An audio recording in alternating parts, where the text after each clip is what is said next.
Olá, sejam bem-vindos e hoje eu tenho uma honra de receber um amigo especial, um irmão, alguém que eu admiro muito, Devaldo Nóbrega. Meu amigo, seja bem-vindo. Que alegria lhe receber aqui. Maravilha, a alegria é minha.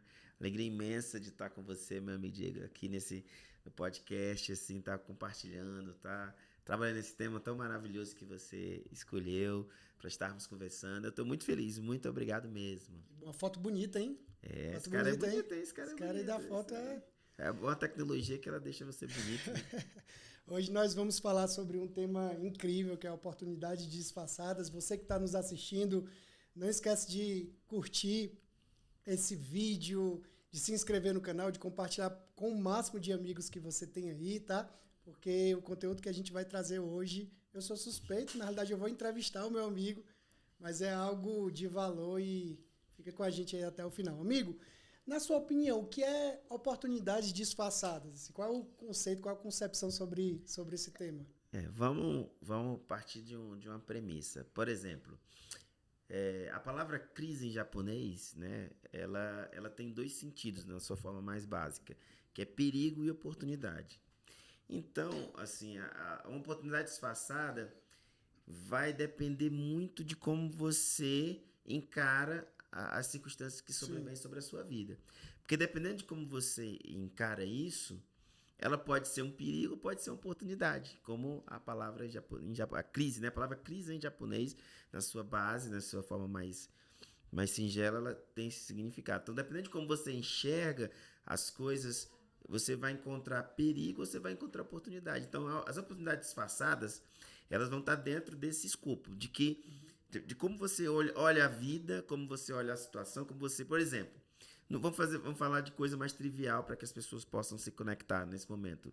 Né? Por exemplo, o trânsito. sim. Você está num trânsito lá, você pode ter, né, uma crise de raiva, Impaciência, né? impaciência, intolerância, ou você pode aproveitar aquele momento, já que não tem como fugir daquilo, você pode aproveitar para ouvir o podcast Sim, boa. e ser Aprender sobre algo. aprender sobre algo, aprender uma nova língua, aprender sobre um tema, aprender sobre a vida, refletir sobre as suas decisões, as Sim, suas últimas decisões. Então, na realidade, as oportunidades disfarçadas, elas estão em toda a nossa vida, está permeando toda a nossa vida dos seres humanos, todos nós seres humanos. Então, existem muitas oportunidades sim. disfarçadas. E eu penso que as pessoas que acessam essas oportunidades, elas têm um benefício, né? Porque, na realidade, a Gigante. oportunidade convencional, todo mundo consegue acessar, né? Mas a disfarçada requer um olhar, né? Uma sensibilidade ali, né? Talvez até um coração grato também, né? De você enxergar um Isso. momento ali. Você tocou num ponto interessante. Uma forma de você achar a oportunidade disfarçada vai depender muito de como você está do ponto de vista emocional, Sim, do ponto de vista de como pessoa, de como você, por exemplo, você falou da gratidão.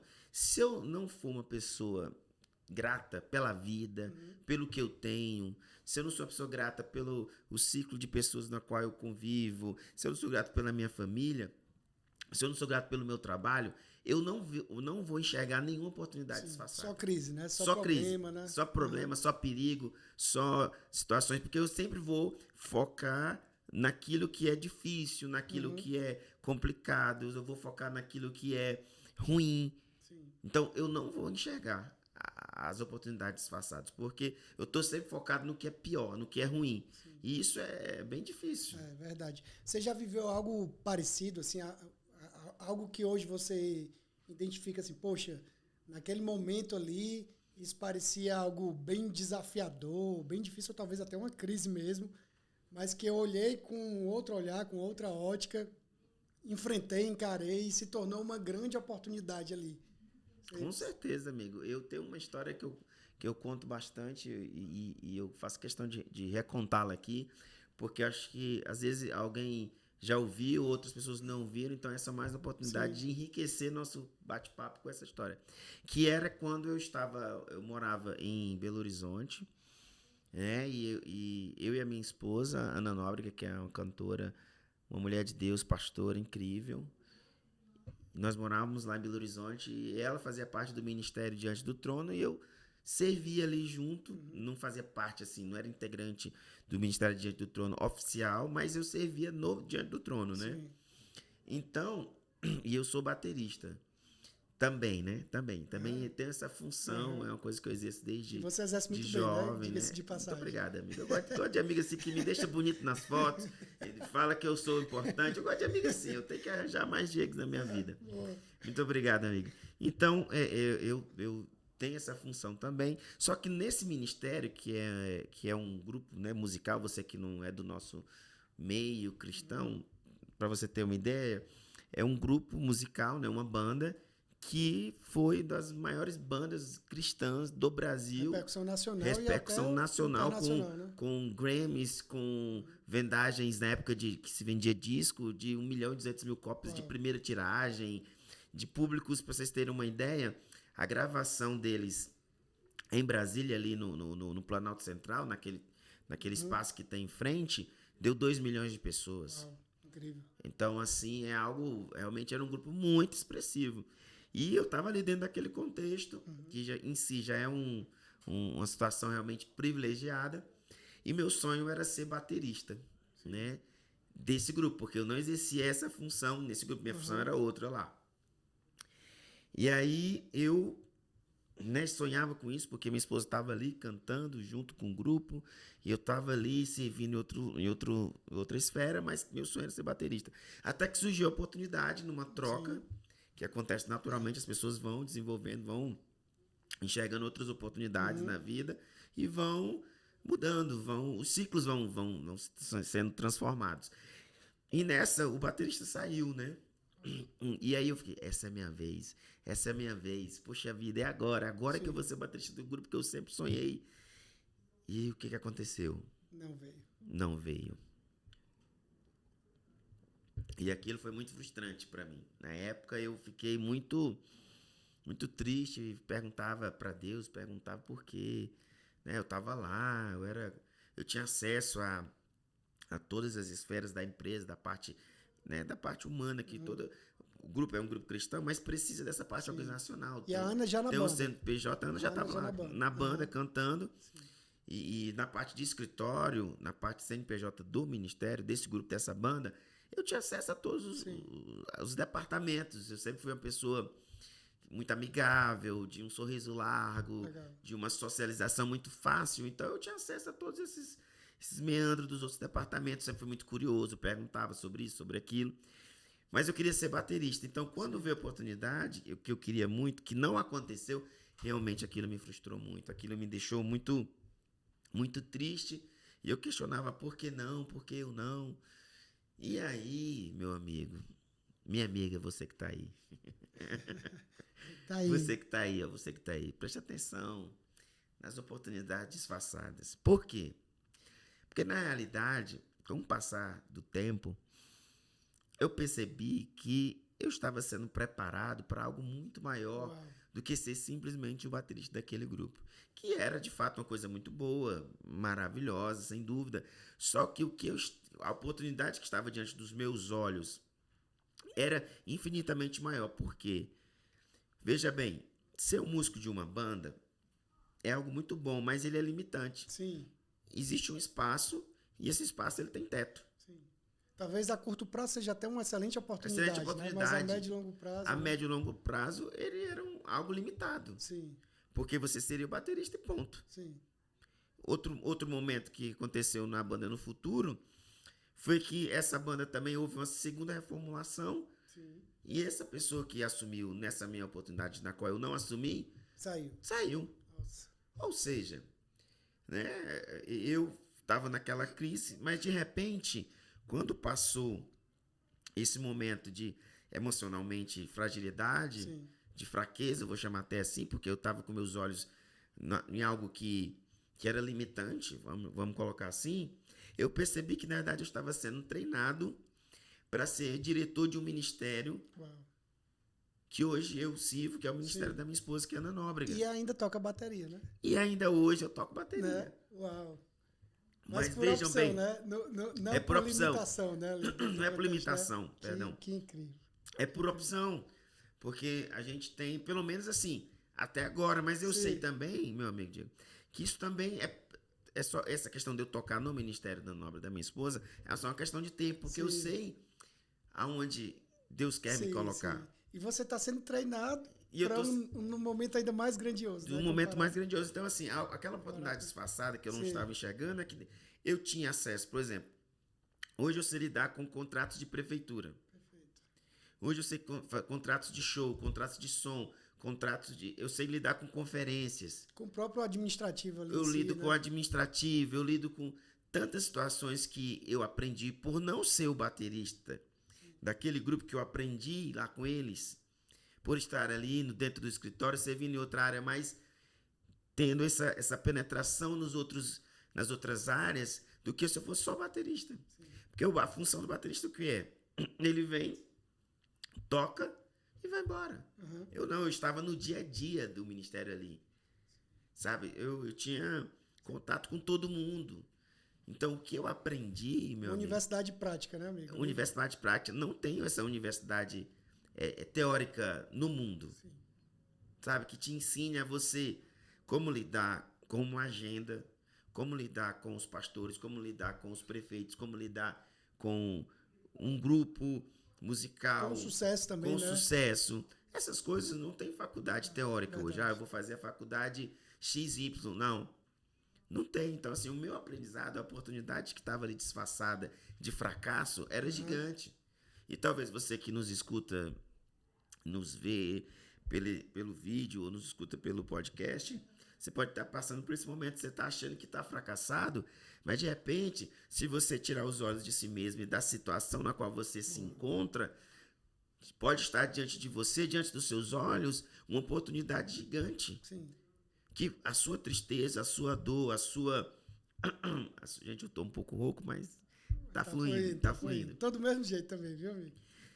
A sua dor, a sua tristeza, a sua decepção não tá deixando você enxergar. Se você conseguir fazer o exercício, o esforço de sair desse lugar de vítima, de dor, de tristeza, talvez você vai conseguir enxergar uma oportunidade gigantesca que está na sua frente. E legal que, pegando esse contexto que você está falando, a gente enxerga que a oportunidade ela vai surgindo e você vai subindo degrau por degrau, né? Porque naquela ocasião que você gostaria de ser o baterista, né, e acabou não vindo, você estava sendo moldado para assumir uma função muito mais importante que você tem hoje.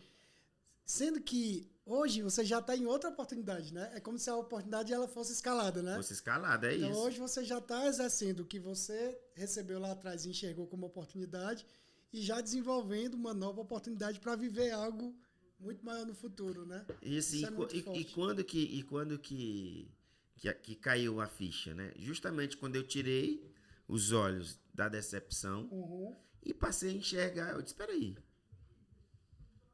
eu não estou tocando, mas eu estou aqui. Sim. Se eu estou aqui, eu vou começar a andar por todos os outros departamentos com um olhar mais de observação, de aprendizado, sim, de humildade, para dizer, fulano, como é que é isso? Me ensina. E talvez, amigo, se eu estou pensando nisso agora, quantas pessoas devem estar presas a uma frustração que, na realidade, era uma oportunidade disfarçada, né? Sim. E eu fico imaginando, se você não tivesse mudado essa percepção, essa visão, você provavelmente tinha abandonado o ministério. Como eu queria muito a bateria e não me foi concedido, eu vou abrir mão. Não quero mais. Teria aprendido. Que é uma atitude muito infantil, porque as crianças é que fazem isso. Não exato. Quero mais esse brinquedo. Exato, é muito forte isso. E até eu penso que também Deus utiliza essa situação para entender o seu nível de resiliência, né? Sim. Seu nível de dependência, né? Olhar para Deus e falar assim, não, Deus, eu queria muito isso, mas o Senhor não concedeu e eu confio em Ti. E depois você observou que Deus tinha algo muito maior, muito mais grande, depois mais poderoso. Depois a gente né? vai marcar outro podcast pra gente fazer, pra gente entrar especificamente nesse assunto aí que você falou. Sim. Porque entra num fator que é chamado fé. Perfeito. É um bom tema. E a gente pode fazer outro. E aí eu quero deixar aqui pro Diego e para você que nos escuta uma frase que não é minha, é de um filósofo francês chamado Jacques Ellul. E ele fala uma coisa muito interessante. E aqui eu quero pontuar assim, abre parênteses. Eu não estou falando da obra dele, estou falando dessa frase que ele cravou. Que ele disse assim, que a fé não é aquilo que você acredita. E isso me chamou muita atenção quando eu ouvi, porque assim, a gente contraditório, né? Parece contraditório, mas na realidade acreditar vem de crenças. E as crenças são mutáveis ao longo da nossa vida. Por exemplo, tem coisas na sua infância que você acreditava que você não acredita mais. Tem coisas na sua vida adulta que você acreditava há 5, 6 meses atrás que você não acredita mais. Até um dia atrás, né? Até um dia atrás.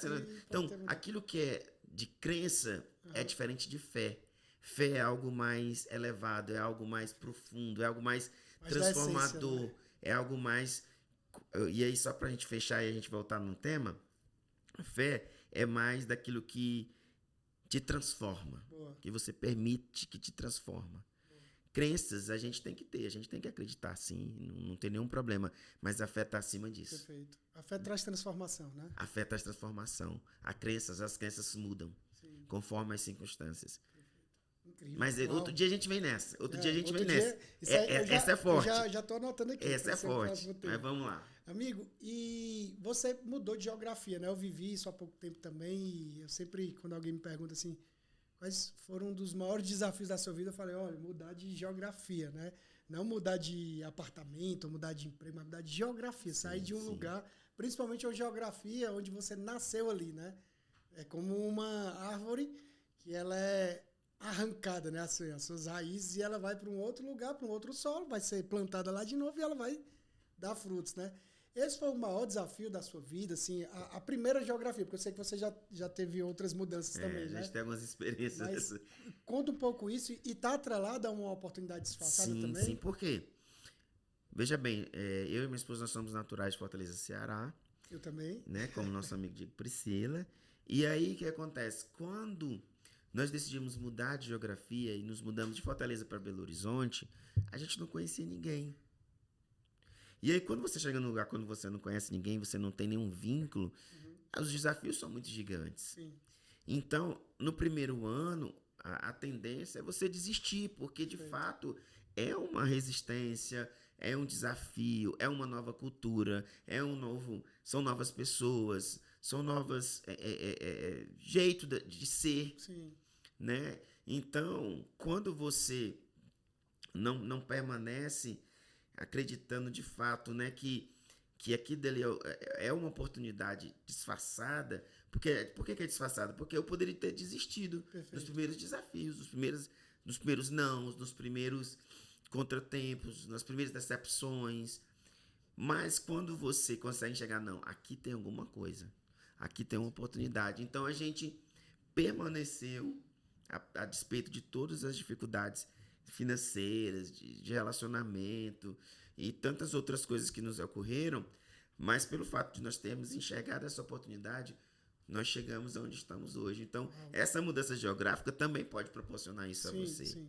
Né? Assim, é desafiador, porém, é uma oportunidade disfarçada. E a gente olhando, voltando um pouco para o início do podcast, onde você contou a história da questão da banda, né, e tudo, e agora com uma coisa me chamou a atenção, nem estava no script, mas eu penso que é oportuno, que se a gente for elencar um atributo da oportunidade disfarçada, é a vontade de desistir. Sim. Parece um contraponto, né? Porque como que, poxa, estou recebendo uma oportunidade e eu vou querer desistir? Como assim? Mas é exatamente isso, né? Dá aquela vontade inicial ali de desistir, e aí se você rompe isso, se você combate essa vontade de desistir e vai além, aí você acessa, né, a oportunidade disfarçada, né? É porque é o seguinte, a gente precisa ter essa ideia muito bem formatada de que tudo que é para elevar ter resistência, né? A nossa vida vai ter resistência. Porque a nossa natureza, ela sempre vai querer o cômodo, o fácil e o que não tem esforço nenhum. Sim. É tanto que, por exemplo, para você perder a saúde física, tipo assim, você entrar numa, eu posso dizer assim, sem chocar hoje, dentro dos cuidados que a gente tem que ter na hora das falas, né? Para você entrar numa dificuldade a nível de peso, fora de saúde, é fácil, é só comer. Isso. Tem muitas propostas. Tem muitas propostas. Mas quando você quer levar isso para um nível saudável de vida, vai haver uma resistência. Sim. Quando você quer elevar isso para um nível de excelência, vai sofrer resistência. Ou seja, sempre que nós estivermos diante de uma oportunidade que vai nos levar para um nível de excelência, vai haver resistência. Uau, que forte. E na Bíblia a gente tem uma história clássica, que é a história de Davi. Eu penso que Davi acessou uma oportunidade disfarçada. Golias, que parecia ser um gigante, né? Aquele ser ali indestrutível, né? Um ataque do inimigo. Qualquer pessoa olharia e falasse, não, como nós estamos recebendo um ataque, é para destruir tudo, é para acabar com a vida. Ele enxergou Golias, inclusive palavras mesmo dele, né? Eu vou lhe destruir, você está aqui com as suas armas, mas eu não, eu tenho um Deus, né? Eu vou ali. Então, eu penso que ele encarou Golias como uma oportunidade, talvez, da vida dele mais disfarçada. Né? E assim, nesse texto dessa batalha de Davi e Golias, um clássico, né? Tão representado na literatura, na pintura, e, enfim, tão conhecida, tem uma parte lá no texto que diz o seguinte, que Davi perguntou, vem cá, quem matar esse gigante aí vai ganhar o quê? Sim, boa. Vai ganhar recompensa disso, recompensa. Né? É tanto que ele pergunta isso 2 vezes. Aí o pessoal fala, ó, vai ganhar isenção tributária e ainda vai casar, bom, né? ainda vai casar com a filha do rei. Uhum. E ele pergunta isso 2 vezes, ou seja, ele viu naquela situação uma oportunidade gigante de mudar a vida dele, como de fato aconteceu. Sim, incrível. E é interessante isso porque a recompensa traz esse estímulo, né? Uma outra associação de uma oportunidade disfarçada. Toda oportunidade disfarçada vai gerar uma recompensa uma vez que você acessa aquilo. Com certeza. E dentro daquele contexto de Davi, milhares de pessoas não enxergavam aquilo como uma oportunidade e ele enxergou, né? E ele enxergou. E detalhe, Davi, para você que não é muito... não conhece bem a história, Davi não era um grande guerreiro. Sim. Davi não era um lutador, um general. Não tinha pedigree, né? Não tinha pedigree, vamos colocar assim. Davi, ele era um pastor de ovelhas. Ele tinha, sim, uma confiança extraordinária em Deus. Ele confiava em Deus, mas ele não era um exímio lutador. Ele era uma pessoa comum, mas ele viu em Golias uma oportunidade. Que talvez ele nunca mais tivesse, né? Que talvez ele nunca mais tivesse na vida. Forte, muito forte. E aí a gente trazendo para a história da humanidade mais recente, né? Em 1930 ali, teve a grande crise mundial, mas precisamente ali dentro do contexto... Depressão americana, né? Depressão americana ali, Estados Unidos caindo economicamente, baixíssimas produções ali, né? No âmbito da Constituição Civil, que é a mola propulsora ali a grande bolha americana. Pois é, e aí a gente tem a história de um cara chamado Charles, que ele perde o emprego, engenheiro, perde o emprego ali.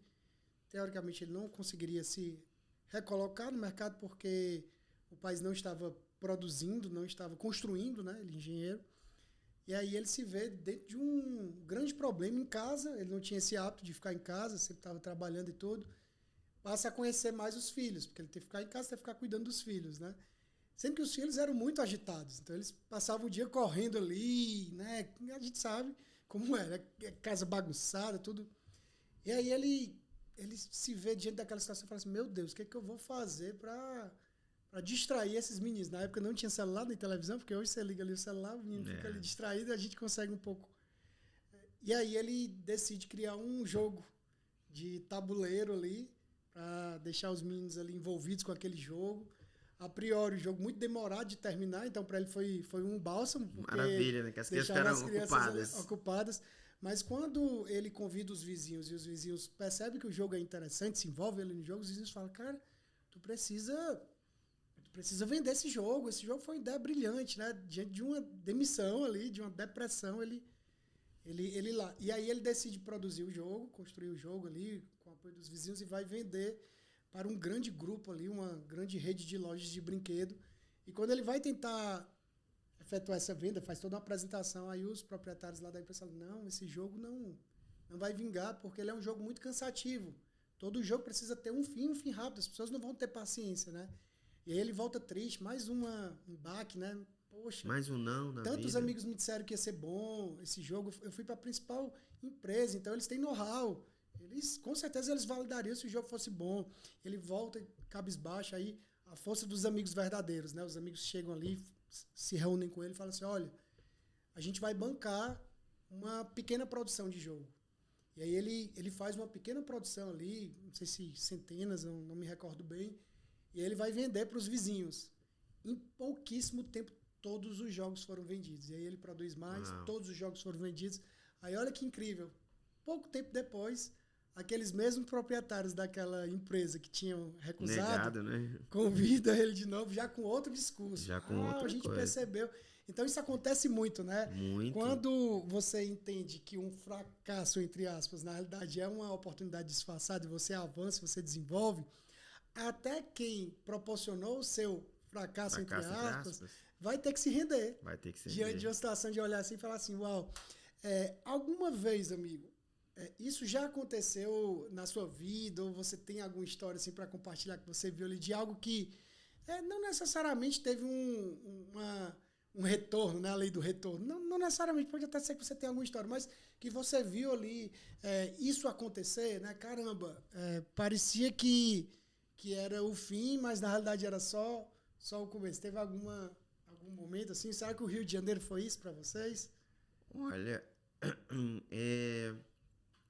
é uma boa essa história do Rio de Janeiro, mas antes disso eu me lembrei de uma história que eu vou contar para vocês de uma forma adaptada, porque essa história é antiga, eu não me lembro muito bem, mas não sei se você já ouviu a história da vaquinha. Não.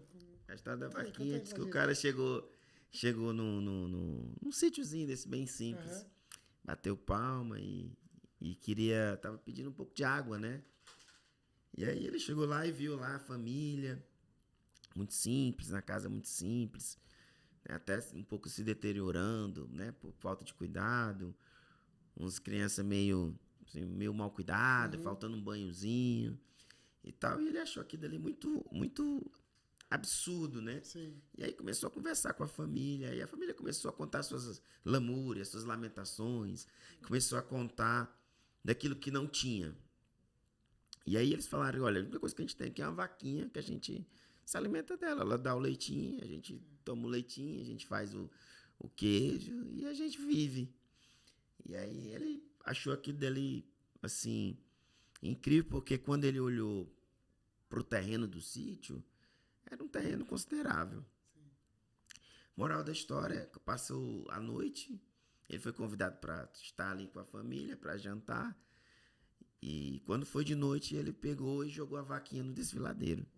E a vaquinha morreu. E aí, no outro dia de manhã, foi aquele desespero. E agora, o que nós vamos fazer? O que nós vamos fazer? Ele não disse nada, foi embora, né? Seguiu o seu rumo.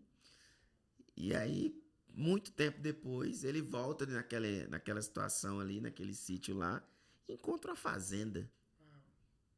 E aí, toda desenvolvida, com aquelas cercas pintadas de branco, sabe? Nem era mais cerca de arame, já era cerca de madeira, aquela coisa bem fazenda mesmo, bem desenvolvimento, bastante, já com aquele sistema de irrigação, já com mais tecnologia, a família diferente, os filhos mais bem arrumados, estudando, a família já totalmente diferente. E aí ele ficou curioso para saber se ainda era a mesma família. Sim. E quando ele pergunta, ele reconhece a voz, né? Sim. E ainda era a mesma família. E aí o que aconteceu, gente? O que aconteceu? Eu vim aqui há 20 anos atrás e a família era completamente diferente. Eu disse, olha, não sei como. Aí o cara foi contar, né? Não sei como. A nossa vaquinha amanheceu morta. Sim. A gente ficou desesperado, não sabia mais o que fazer, não sabia mais como é que ia viver. Até que a gente começou a olhar para o terreno e a gente começou a plantar. Sim. Começou a plantar verdura, daqui a pouco começou a plantar fruta, daqui a pouco começou a plantar outras coisas e desenvolvemos. Moral da história, que eu estou resumindo na versão Twitter dessa história. Moral da história, às vezes, tudo que você precisa fazer é matar a vaquinha. Sim. Porque, na realidade, com esse acontecimento, a oportunidade estava disfarçada, é que eles tinham um terreno gigante. Que não estava sendo utilizado. Que não estava sendo utilizado, que eles não conseguiam enxergar como oportunidade, mas a partir do momento que aquela vaquinha que prendia eles nessa situação difícil foi embora, morreu, eles abriram os olhos e começaram a enxergar que eles tinham um terreno gigante, que eles poderiam plantar coisas, colher, vender, e aí eles fizeram isso. e cresceram substancialmente, se transformando na maior fazenda da região. Uau, que incrível, né? E essa história do jogo, né, que eu falei, esse homem criou o maior jogo de tabuleiro do mundo, que é o Banco Imobiliário, né? Que até hoje é um jogo que... Um clássico. Eu fico imaginando, não apenas o faturamento, né? Esse homem ficou riquíssimo, né? E tudo, e com reconhecimento mundial, mas a quantidade de famílias que ele uniu, né? Porque diante daquele tabuleiro, muitos pais educaram os filhos no sentido da organização financeira, da conquista, né? Então, é uma excelente escola de educação financeira, né? Assim, para crianças e jovens. Quando você acessa uma oportunidade disfarçada, não é só para você, né? Sempre vai abraçar outras pessoas, né? Isso é muito forte, né? A Prada também tem uma história interessante a neta da fundadora. A empresa estava quase falindo também por falta de matéria-prima. Um dia ela foi andar de asa delta, ela viu ali que a matéria-prima ali daquele asa delta ali tinha uma parte da asa que tinha um material que não era um couro, mas que tinha no mercado essa matéria-prima, e ela decidiu ali, através daquela matéria-prima, utilizar os novos produtos da marca, porque na época o couro estava caríssimo, inviabilizando qualquer empresa de continuar, né? Uhum. E ali a empresa dá uma guinada. Uau. Por conta de uma oportunidade também disfarçada, né? Amigo, eu até assisti o filme a história por trás do logo, foi vocês que me indicaram, eu lembro a gente conversando, vocês falaram desse filme, né? Ali também foi uma oportunidade disfarçada da Nike, né? Enxergar o Michael Jordan quando ele ainda não era o Michael Jordan, né? Sim, o cara teve a percepção de enxergar. Ele estava saindo da parte do colegial, né? Sim. Do colegial para ir para a parte de mais profissional do basquete. E a Nike enxergou ali. E é interessante porque ali é uma oportunidade disfarçada, porque o cara que faz o personagem, que é esse... O Matt Damon, né? O Matt Damon, ele faz esse personagem do cara que é o olheiro, né? Sim. Hoje seria o olheiro no futebol, seria o olheiro. Ele era o olheiro no basquete. E a divisão de basquete da Nike era né? Era a quarta, né, do mercado. Acho que era bem lá atrás, né? E aí, quando ele vê a forma como o Michael joga, ele enxergou lá na frente, né? Sim. Ele chegou... E eles investiram, assim, eles investiram tudo no Michael Jordan. E realmente ali foi uma oportunidade disfarçada gigante que hoje dispensa comentário, né? E que transformou a história da empresa, né? Totalmente. E eu penso que é até legal compartilhar isso, porque também, diante de uma oportunidade disfarçada, nós precisamos ter toda uma preparação, né? Porque, assim, por exemplo, a Nike enxergou o Michael Jordan, mas não era só enxergar a oportunidade. Era criar toda uma apresentação, sim, criar um tênis específico para ele, né? Convencer os pais de levarem porque o Michael Jordan em si não queria, né? Não a Nike, né? Ele queria Adidas e tal. E outras possíveis marcas lá. E então tem toda uma preparação também para você acessar uma oportunidade. Porque às vezes você pensa, pronto, tá aqui, isso aqui pode ser uma oportunidade de acessar, então eu vou agarrar. Mas será que você está preparado, né? Será que você está na escola ali preparatória? Eu acho que é os steps. Me veio aqui um insight, que são os steps. Primeiro, você tirar sair do papel de vítima. Sim, boa. Enxugar as lágrimas e sair do papel de vítima. Depois, ver justamente a questão da preparação dessa oportunidade. O que é que eu preciso fazer para acessar essa oportunidade? A quem eu preciso acessar para acessar essa oportunidade? Qual curso eu devo fazer para acessar essa oportunidade? Para fazer uma transição de carreira, por exemplo, né? O que eu devo pesquisar para que eu possa ter as informações e o preparo correto para fazer essa oportunidade disfarçada se tornar real na minha vida? É uma coisa muito interessante. Ótimo. Você que está nos assistindo agora, eu senti de Deus de falar isso para você. Se você tiver perdido o seu emprego, tiver sido demitido há pouco tempo ou até agora, imagina tudo que você aprendeu durante a sua trajetória profissional, nessa empresa ou durante a sua carreira. Todo esse conhecimento que está aí dentro da sua mente vai te levar para o seu novo momento. Na verdade, não é o fim, é um novo começo. Então, se você foi desligado do seu trabalho, se você amava muito aquilo, se você tinha uma rotina, você amava aquela rotina, e de uma forma muito abrupta ali, você foi interrompido de continuar exercendo as suas atividades, eu penso que Deus está te levando para um outro nível. Sim. De você exercer a sua autoridade, a sua influência, o seu desenvolvimento, as suas aptidões, agora para um universo muito maior, para um alcance muito maior. Então, enxergue isso como uma oportunidade disfarçada. Eu senti isso no coração de dizer para você. Eu penso que faz sentido. Amigo, a gente está caminhando para o fim. O mundo está evoluindo, né? O mundo está... A ciência está evoluindo cada vez mais, a medicina. Eu penso que os esportes, até as igrejas também evoluíram muito, né? Na sua metodologia ali, construção civil, todas as áreas, o próprio marketing também, a comunicação tem mudado. Essa mudança que eu enxergo, sim, como uma oportunidade ali, uma oportunidade disfarçada. Às vezes as pessoas olham e falam, no meu meio, por exemplo, as pessoas falam, o marketing está destruído, né? A comunicação, os veículos. Eu falo, não, isso é uma oportunidade disfarçada de criar novas TVs, né? Novos veículos de comunicação. Sim, novas tendências. Novos apresentadores, novas tendências, novas formas de se comunicar, né? Isso é uma oportunidade disfarçada. Na sua visão, tudo isso que está acontecendo de modernização, globalização, tem distanciado mais o homem de Deus ou mais da glória de Deus, assim, de a gente olhar para Deus numa visão dependente, né? Assim, poxa, a gente depende de Deus, isso que está sendo desenvolvido. Você acha que a humanidade está mais autossuficiente ou ela está cada vez mais buscando o Criador para acessar essas informações? Olha, meu amigo, eu acredito que tem os dois lados da moeda aí. Primeiro, por exemplo, a tecnologia ela tem avançado a tal ponto que tem ajudado muito a humanidade. Por exemplo, no celular aqui, quantas coisas a gente eliminou no mundo que a gente consegue fazer no celular? Sim. Por exemplo, você tem uma ideia? Eu até tenho um meme aqui. Você que não me segue, pode seguir lá nas redes sociais, @Devaldo Nóbrega, que é Demuda. Devaldo Nóbrega. Eu sempre posto umas coisas engraçadas, os amigos aqui sabem.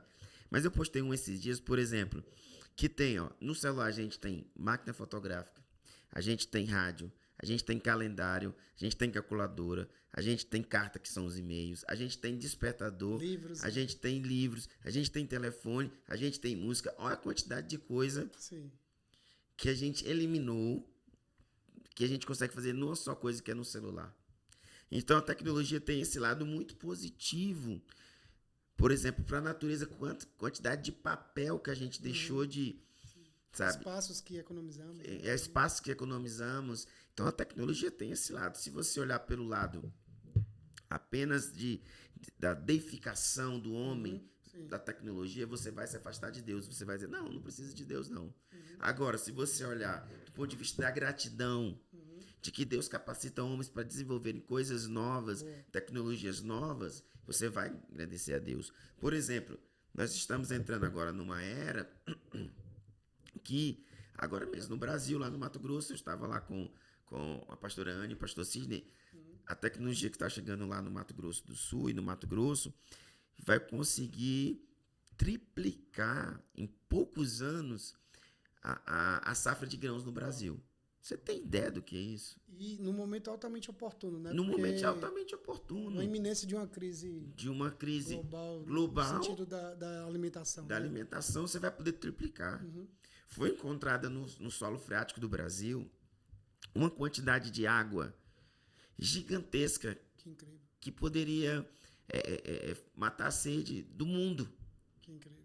Então, assim, dependendo de como você enxerga, dependendo do seu olhar, do seu óculos que você tem da vida, você pode se afastar de Deus ou você pode chegar mais a Deus. Eu consigo enxergar isso, essa evolução da tecnologia, e agradecer a Deus, obrigado, porque em breve nós teremos a cura do câncer, em breve nós teremos a cura do AIDS, em breve nós teremos a